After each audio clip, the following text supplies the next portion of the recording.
अमित शाह जी ने बोले थे, क्या जय भीम जय भीम जय भीम करते हो? अरे इतनी राम का जाप किए होते तो स्वर्ग की प्राप्ति हो गई होती।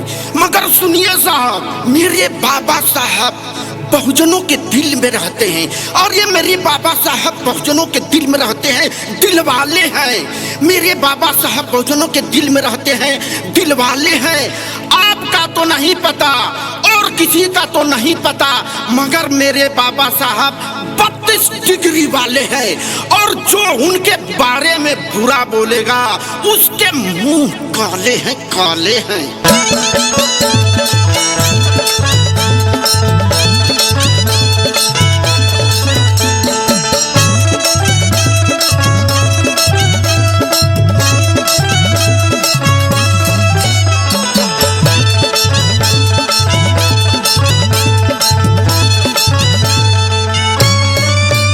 अमित शाह कोई लो खेल देई बहुजनों रे, अमित शाह कोई लो खेल देई बहुजनों रे, अमित शाह कोई लो खेल देई बहुजनों रे। तोके स्वर्ग देखाए लगी चलिए से, तोके स्वर्ग देखाए लगी चलिए से, चलिए से हो चलिए से हो चलिए से, तोके स्वर्ग देखाए लगी चलिए से, तोके स्वर्ग देखाए लगी चलिए से।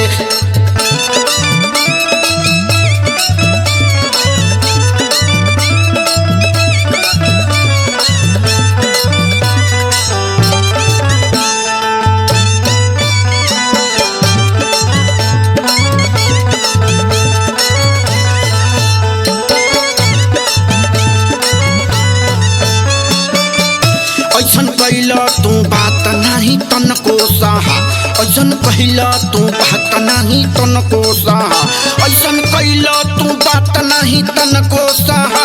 तोहर हथवा धोवाई चाही दिल्लीए से, तोहर हथवा धोवाई चाही दिल्लीए से, तोहके स्वर्ग देखाए लगी चलिए से, चलिए से हो चलिए से हो चलिए से, तोहके स्वर्ग देखाए लगी चलिए से, तोहके स्वर्ग देखाए लगी चलिए से।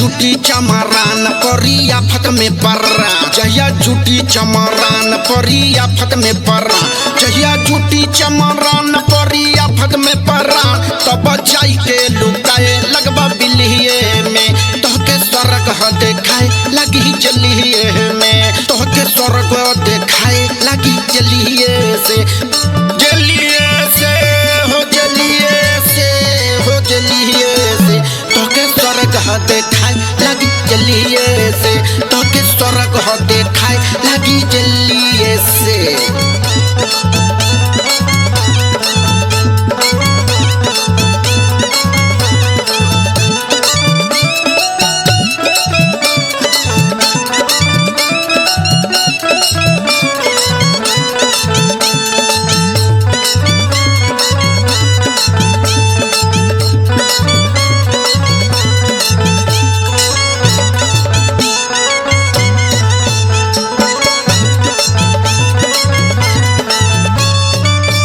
अमित शाह मांगो माफी न तो बहुजन दे चापे, अमित शाह मांगो माफी न तो बहुजन दे चापे, अमित शाह मांगो माफी न तो बहुजन दे चापे, जैसे चिघरा लगभा काई काई पिलिए ना, तोके स्वर्ग देखाए लगी चलिए से, तोके स्वर्ग देखाए लगी चलिए से।